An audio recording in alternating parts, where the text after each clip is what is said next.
2020 reorganization meeting of the Lynbrook School Board. We begin with the salute to the flag. All please rise. Mr. Yates, Pledge allegiance to the flag of the United States of America and to the republic for which it stands, one nation, under God, indivisible, with liberty and justice for all.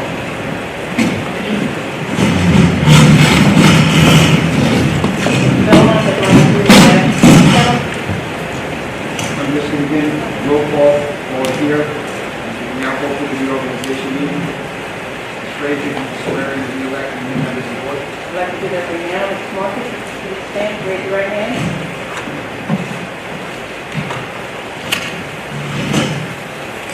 Repeat after me. I, Ellen Marcus, do solemnly swear that I will support the Constitution of the United States and the Constitution of the State of New York, that I will support the Constitution of the United States and the Constitution of the State of New York, and that I will faithfully discharge the duties and I will faithfully discharge the duties of trustee of the Board of Education of the Lynbrook Free School District, of trustee of the Board of Education of the Lynbrook Community School District, Town of Hempstead, Nassau County, New York, according to the best of my ability.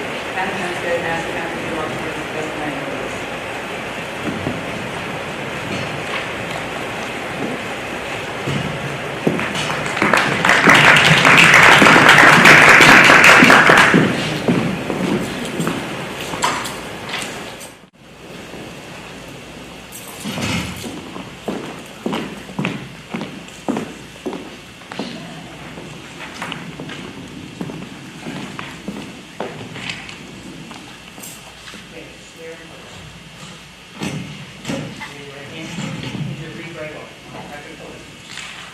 I, Patrick Gillespie, do solemnly swear that I will support the Constitution of the United States and the Constitution of the State of New York, and that I will faithfully discharge the duties of trustee of the Board of Education of the Lynbrook Union Free School District, Town of Hempstead, Nassau County, New York, and accordingly to the best of my ability.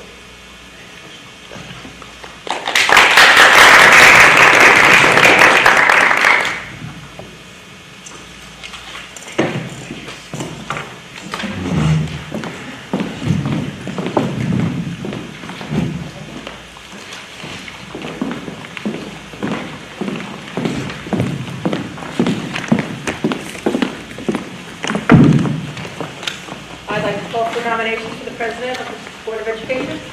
I nominate Billy Belmont. Okay. Seconded by Mr. Fleschke. All in favor? Okay, William Belmont is the President for the next year.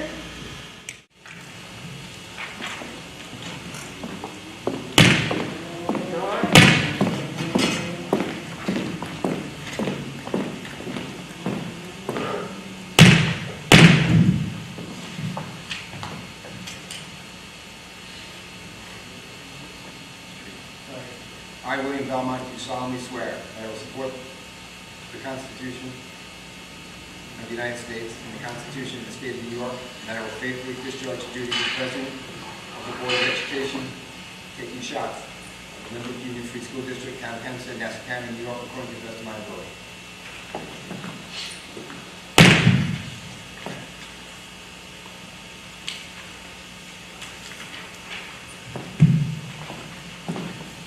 Call for nominations for the office of Vice President.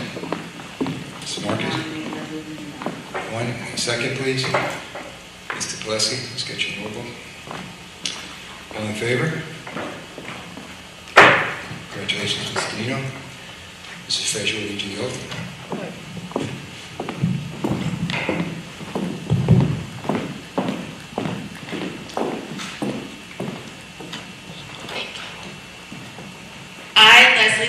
Do solemnly swear that I will support the Constitution of the United States and the Constitution of the State of New York, and that I will faithfully discharge the duties of Vice President of the Board of Education of the Lynbrook Union Free School District, Town of Hempstead, Nassau County, New York, according to the best of my ability.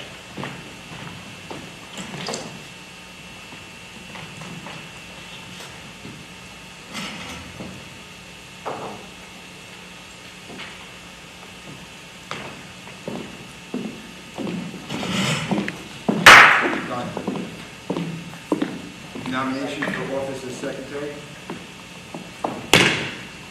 Yeager. I nominate Rob Pascal. Second, Mrs. Marcus, all in favor? Mrs. Frazier, if you can administer the oath.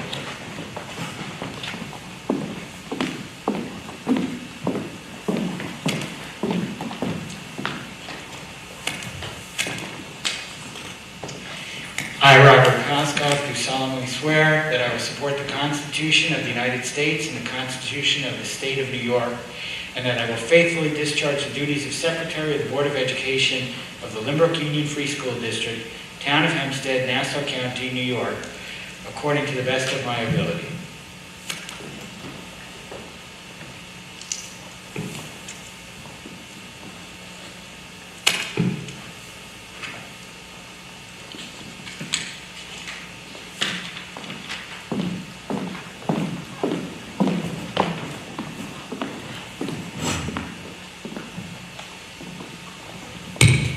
Moving on to board positions, a legislative representative. Who would like to be interested in that? Mrs. Hanson and Mrs. Bonino. PTA council delegate, Mr. Pascal.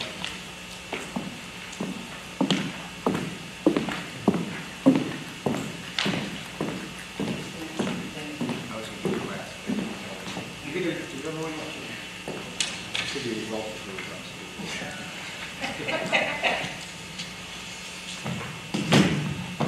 I, Melissa Burak, do solemnly swear that I will support the Constitution of the United States and the Constitution of the State of New York, and that I will faithfully discharge the duties of Superintendent of the Lynbrook Union Free School District, Town of Hempstead, Nassau County, New York, according to the best of my ability.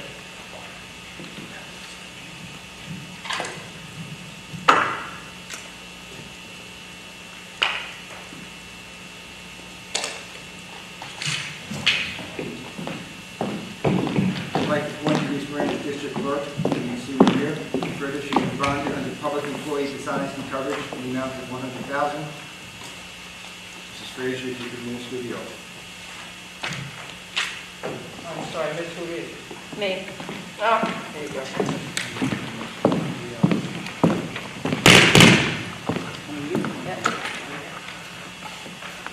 I, Mrs. Moran, do solemnly swear that I will support the Constitution of the United States and the Constitution of the State of New York, and that I will faithfully discharge the duties of District Clerk of the Lynbrook Union Free School District, Town of Hempstead, Nassau County, New York, according to the best of my ability.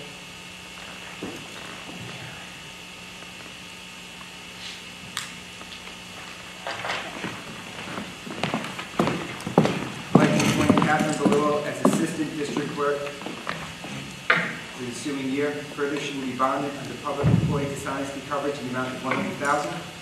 Catherine Belillo is not present. The oath of office will be administered at another time.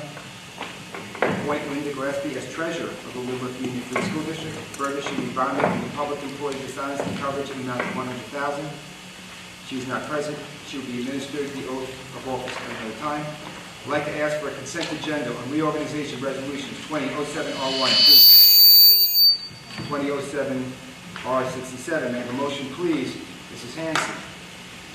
And a second, Mrs. Marcus. All in favor? I'd like to ask for a motion to accept the consent agenda. Mr. Yeager, second. Mr. Gillespie. All in favor? That concludes the reorganization meeting. May I have a motion to close the reorganization meeting? Mr. Pascal, second. Mr. Gillespie. All in favor? Bill, you need an adult education advisor?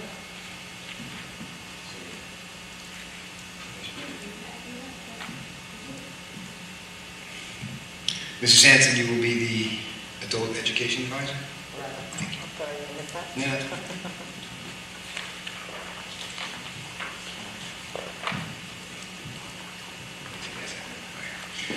Now open the regular monthly meeting. May I have a motion to accept the minutes of the June 10th, 2020 monthly meeting? Ms. Hanson, second. Mr. Pascal, all in favor? May I have a motion to accept the minutes of the June 30th, 2020 work session? Mrs. Marcus, second. Mr. Yeager, all in favor? Student presentation, Dr. Burak. I'm very pleased to announce that one of our students who was enrolled in the SEAL program in Great Neck School System actually received a wonderful recognition. He was recognized as Student of the Year, Regents Student of the Year, and not only any Regents, but Regents with Advanced Designation, which is an outstanding accomplishment for one of our students. So Josh Greenberg, we congratulate you. I know your family is watching. And we'll be getting a shirt to you to wear proudly in the coming days. Congratulations. Thank you, Dr. Burak. We'd also like to welcome some new teachers to the district. Special ed teacher at North, Brighton Saunders. Special ed at West End and Marion Street, Jacqueline Langer. Elementary teacher at Marion Street, Kelly Donovan. Part-time speech teacher at Waverly Park, Danielle Botero. And a part-time social worker at Marion Street, Julie Schott. Congratulations to all of you and welcome. Mr. Pascal, correspondence to the board. We received a lot. Is this on? We received a lot of emails from residents, 7 emails from residents regarding opening of fields, 1 from a parent resident regarding field permits, 6 from parents regarding the reopening of schools, 1 from a parent regarding a New York Times article on reopening of schools, an email from a parent on behalf of several regarding a video by a middle school principal, a parent about driver education, and an email from the family of Zachary Bernstein for the district's commitment and remembrance of Zachary. We also received an email from Mr. Greenfield advising, talking about risk insurance. And we received thank you notes from Mariana Flannery for her retirement gift and Ray Careccia for her retirement gift. And that's the correspondence for this. Thank you, Mr. Pascal. Anything else from, no, let's say that for trustees. Moving to reports from trustees. Ms. Pascal. My wife and I had the pleasure of volunteering for the distribution of the breakfasts and lunches on 2 different occasions, and helping out with the food pantry on those same days. And I have to tell you, it was a great experience. My wife and I both enjoyed the feeling of being able to help the community. Probably 30 or 40 people came each time to get packaged breakfasts and lunches and pick up any items from the food pantry. And I have to commend both the community for donating all the items in the food pantry. If you look at the hallway in the high school, it's full of all sorts of foods and assorted helpful cleaning products and bathing products. It's a tremendous effort by the community, and I want to thank the community for that. And Mr. Pascoff, our staff, just so you know, that was next. Sorry. Now, give me time. The only problem is that because the staff has volunteered so much of their time, my wife and I can't get in there again over the summer. I think we have one date in July.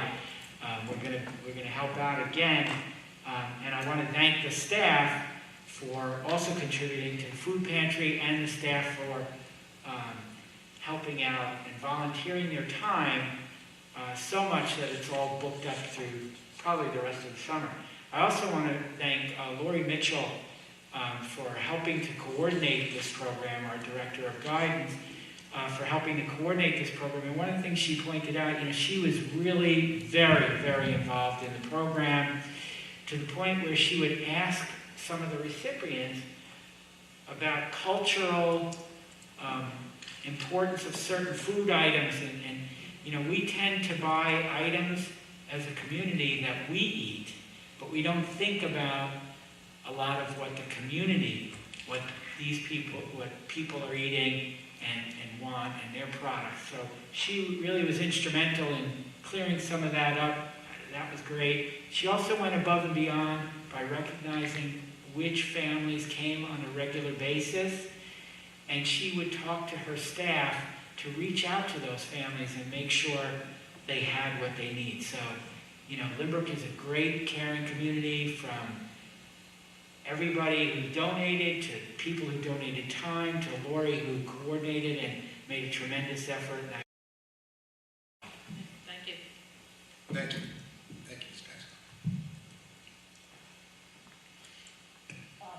Dr. Joe, Chair, Mr. Black. Mrs. Benino and I got to attend all three of the elementary school graduations. And they were all different than they have ever been. And I was so proud and so happy for those kids, because if you had never been to any of those graduations, you would have thought that's how they do it. There was no sense of any kind of loss.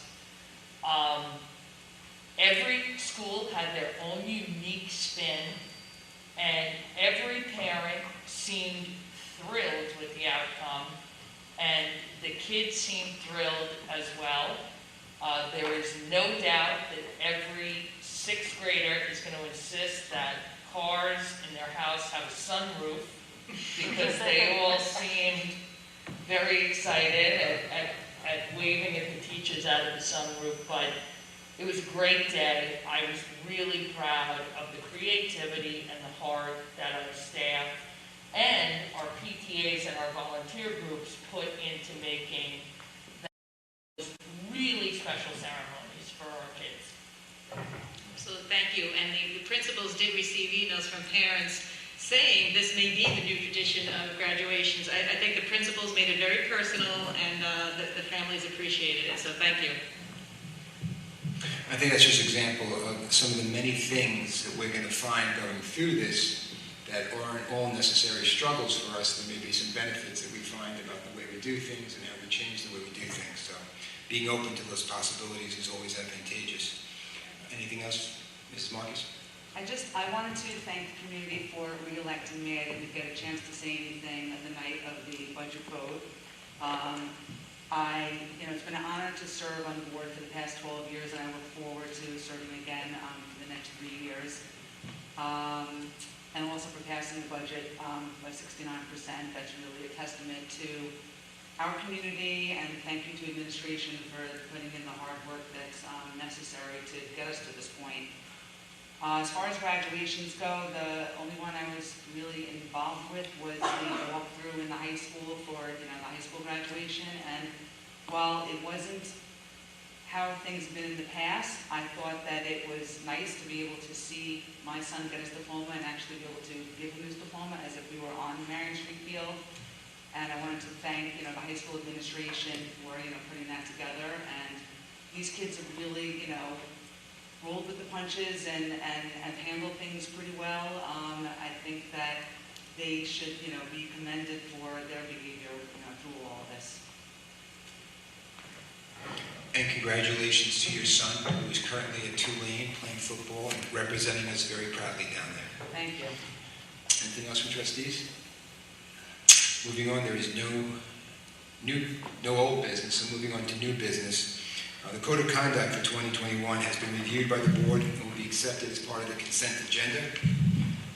There is a correction to policy 5300.31, the Dignity Act coordinators for Marion Street. The coordinator will be Julie Schott and Rebecca Desori. This time, I'd like to discuss the committees for the Board of Ed, starting with facilities committees. Who is interested in that? Mr. Yeager, Mr. Paskoff, and Mrs. Danino. Policy Committee, Mrs. Hanson, Mrs. Marcus, and Mr. Pileski. Nice to see you jumping right in there, Mr. Pileski. Audit Committee, Mr. Pileski, I can't get enough, and Mrs. Danino and Mrs. Hanson. Thank you for your participation.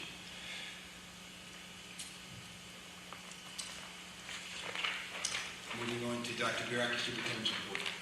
Thank you, Mr. Belmont. The first item on my report pertains to the reopening task force.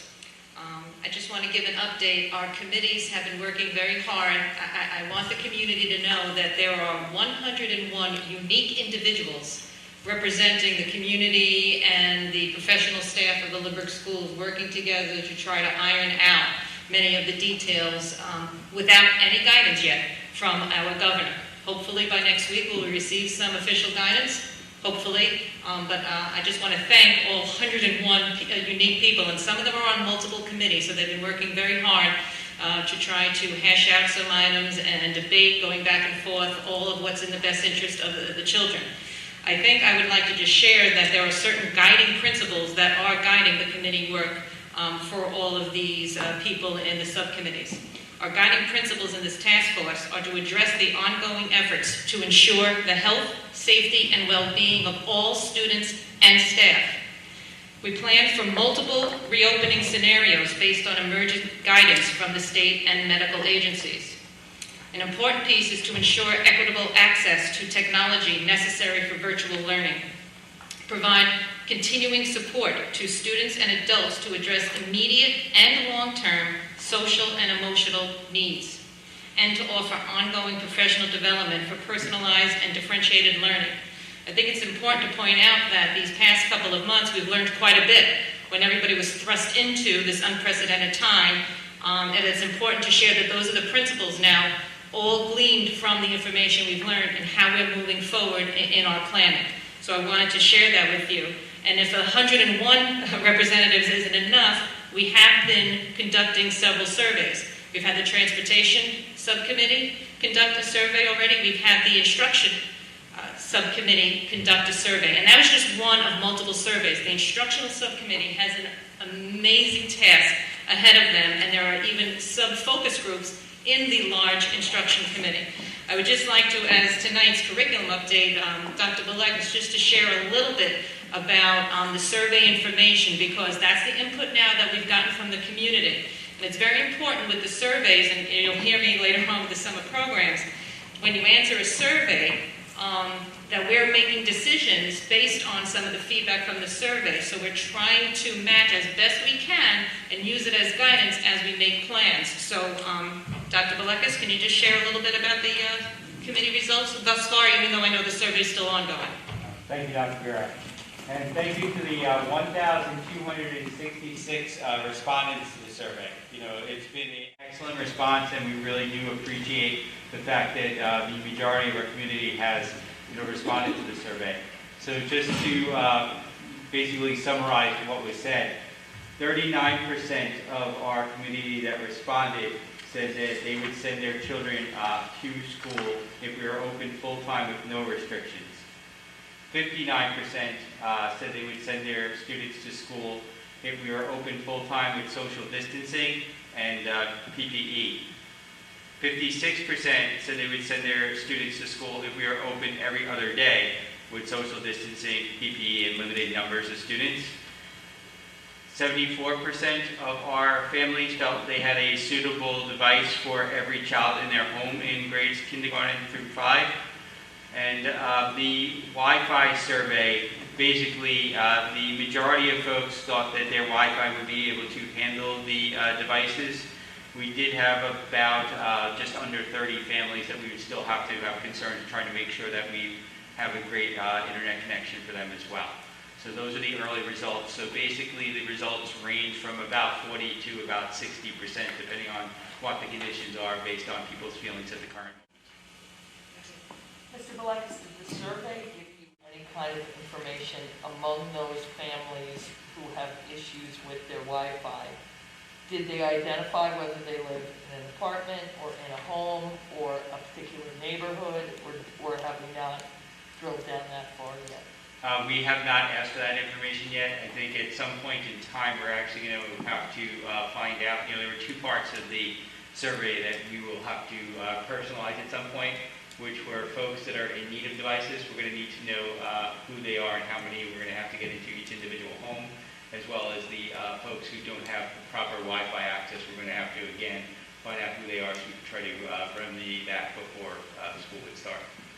But right now, this first survey actually, as Dr. Burak mentioned, The instruction subcommittee actually has 5 focus groups, and this first survey actually was a product of the technology focus group.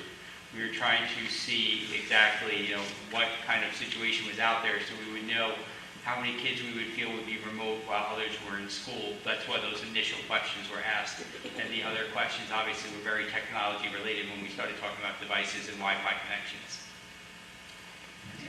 One of the things that I read today was really a nice little piece about how families should get their kids used to wearing a mask. Let them pick out a mask to buy, let them get used to wearing it, because come September, these kids might have to wear masks. And they said they couldn't recommend it enough, to stress. And they said they posted every day on Facebook to stress, and I think we might put something in our bulletin or whatever to recommend that parents get their kids, especially the younger kids, used to wearing a mask. Because I'm seeing a lot of parents saying, oh, my kid's not going to wear a mask, my kid's not going to do this. But if they want to come to school, they're going to be wearing a mask. And they might as well start getting used to it now when things are a little less stressful.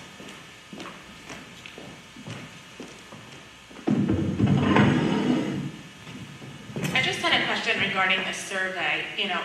As someone with multiple children, I might feel different about Child A as opposed to Child B. Could you take that survey more than one time? You could. I think, when we get down to it, though, and this is some feedback that we did receive today when I did meet with some of the focus groups, was that, it may be best when we do some subsequent probing as we're trying to get more information, depending on what the purpose is, to differentiate between elementary, middle, and high, at least, so that, yes, families with multiple children can respond differently depending on which subsection of children they were discussing. Because I do know that people, and this is what I heard was happening for families with multiple children, they kind of went with the majority. So whatever they felt would be their answer for the majority of their children. But yes, we definitely. All right, I know when I was going through it there, I wanted to hit maybe. Sure. Wasn't an option. Understood. Thank you.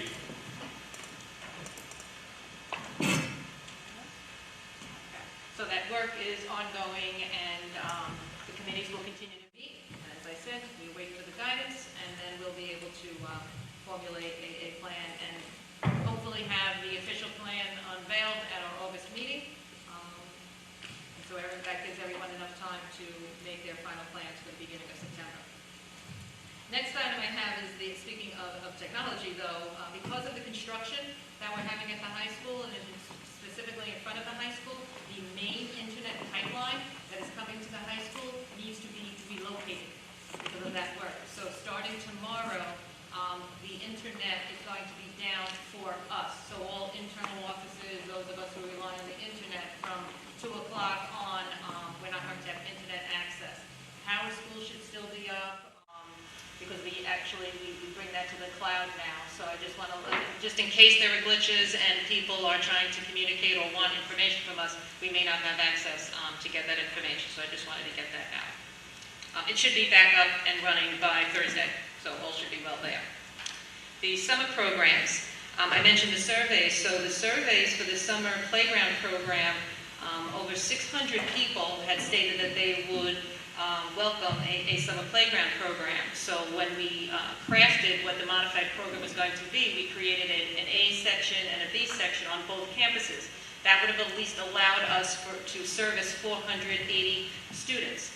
So as of this point, and I know people can still register up till Friday, and maybe people think that it filled up already because they were coming in very quickly, the registrations, but at this point, both campuses only have about 100 each.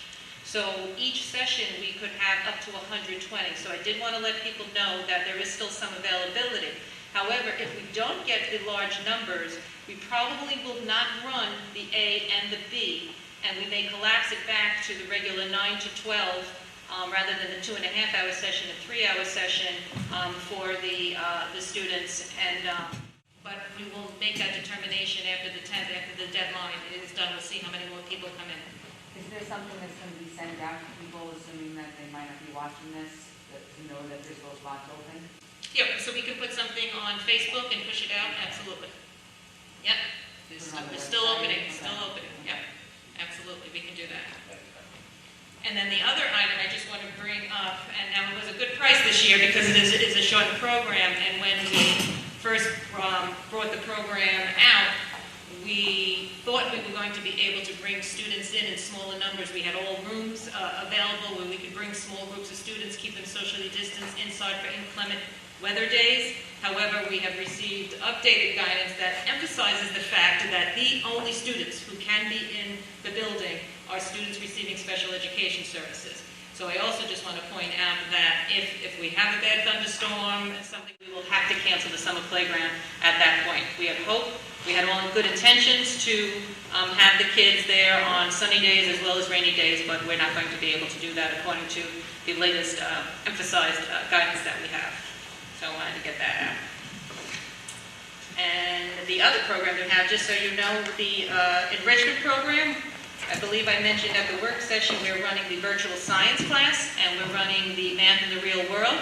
We have 15 students in one and 17 students in another, and the teachers are reporting that they're happily engaged. They're doing engineering type work. Today the math class did some cooking in class, and the virtual science, they're having a blast according to the teachers. So everyone seems to be engaged. It started last week, and that's a good thing. The summer high school program started yesterday. We actually did get 18 students sign up for the math SAT prep, so that's a good number for that. And we have a total of 78 students enrolled in the summer school programs in taking classes that range from geometry, ELA, algebra, social studies, earth science, living environment, and chemistry. So in this year, when the regents, you don't have to pass the regents, it'd be great to get these kids to pass, 78 kids get passing grades here, and then they can move on to the next class. So that's a good thing. Right. So, yes.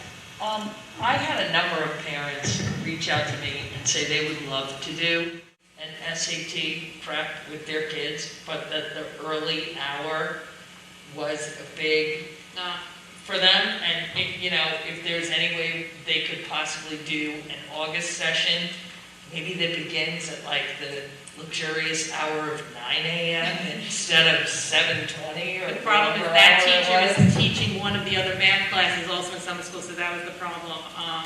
So we can, it all depends on that teacher's availability to do that, but we can find out. I can echo that also, if that teacher was willing to even extend it on the back end, although some kids are working now, but that was something, just to echo that the idea that age group, especially being that they had no reason to wake up prior to noon for the last 4 months, but maybe even in the afternoon at the end of their day, if he's interested. Okay. We'll check into that. Great, thank you. And then capital projects update, Dr. Lynch? So as you can see, there's a lot of work going on. If you've driven down Union Avenue, you know what we're talking about. So the high school work is well underway. There's all sorts of stuff. You look at the front of the building right now. It is in full form. But in addition to the major bond work that's happening at the high school, there was also a roofing project and a bathroom also being done as separate projects. There's a bathroom being done at North this summer also. Waverly Park is getting its elevator, and then West End and Marion Street are getting their air conditioning inside their gymnasium. So tons of work going on. And I just want to point out, we have a special bond information page on our website, and the school construction company has been sending us pictures, and they've been going on there, so you can keep track of all of the work that's being done. The latest pictures that are being put up, you actually see the foundation. You now see the footprint of the new addition. So if you just go under district, under bond information, and you'll see the whole update. Actually, Dr. Lynch's reports go on there, and you'll see a whole slideshow of different pictures go from one another. You'll see the progress of the work. So that's important to share with people. And that's my report. Thank you, Dr. Burek. Just a couple announcements. The board will be meeting again for your work session on July 21st. This time there will be no community presence at that meeting. Hope is that we will have some guidance from the state regarding September, but at this point, I'm not hopeful what may happen. Our meeting after that will be August 12th, at which point we are hoping to be more definitive in what we're doing. But we will update the community if there's any events from Albany between now and July 21st that would call for us being more specific and more forthcoming what our plans are. Additionally, graduation at this time is still planned for July 22nd. For those who have been watching the news, about 2 weeks ago, a federal court had ruled but had recognized hypocrisy in what the governor was doing, allowing protesters to march around, but then at the same time restricting the number of people that could gather in public places. That particular court was only one court, and I believe it was in the northern district. Federal courts have a different way of looking at the states. But it was nice just to see someone recognizing the hypocrisy in those decisions. We're still waiting for more guidance, both on what we should be doing in September, both about those outdoor graduations, where many school districts have been putting it off in hopes that as the later phases of reopening take place in July, that there would be more opportunities there. But from every angle that we have, from every educational organization that speaks to the governor's office, there's no information being provided. Simply comes back and just says, I'm waiting for the data, but never explains to you what that data is or what the benchmark is, so we can hold them to that information. So that is a bit frustrating. So again, July 21st is our next work session. Based upon the mood of the governor, we may or may not have more information. But again, August 12th is the date where we are hopeful we will have that plan rolled out and be able to present that information to the community, and the community will have enough time to digest that plan and be prepared for September. As far as questions to the board, Ivy Riley asks, how will the district handle it if teachers refuse to return to the physical classroom if we are able to have a regular class schedule or a hybrid? So that is a loaded question that Ivy is known for asking, but it's a good question. But luckily now we get to defer that answer, Ms. Riley, because at this time there's just too many unknowns for us to make a decision on how that's going to be addressed. But it absolutely is one of the line items we have that are part of the plan that will be addressed once we get our guidance from Albany. But there's no reason for us to speculate now on what that will involve. And we received another question from Jennifer Page. Of 101 committee members, how many of them are parents? Do those parents represent students in all grades in all school buildings in Lynbrook? Yes. Dr. Burke has the specifics. I do know that the administration was very particular about making sure that we had a cross-section from all over the district, teachers, parents, and students, to have insight from as many stakeholders as we could. Yes, I mean, to answer the question, it does range every building, so therefore different different grade levels.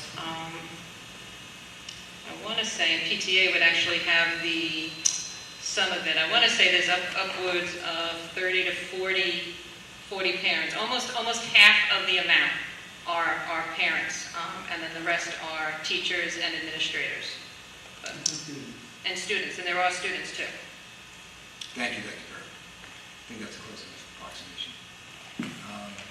Anything else on the board? Moving on then, for donations, we gratefully acknowledge and accept the donation of a Hammond organ valued at $3,000 from Mr. Al Barbarino to the Department of Fine and Performing Arts. Moving on to consent agenda, I'd like to ask for a consent agenda on Resolution 2007-C1 through 2007-C14, 2007-NC1, and 2007-G1 through 2007-G59. May I have a motion, please? Mrs. Marcus, second, Mr. Yeager, all in favor? Now I'd like to have a motion to accept, that's all. I'd like to have a motion to accept the consent agenda. Mr. Yeager, second, Mr. Pascal, all in favor? This time we're going, do I need a motion to end, to go into, I don't think so. This time we're going to end our meeting, and the board will be holding its annual retreat following this meeting. Thank you all, stay safe, look forward to getting you more information as we get it.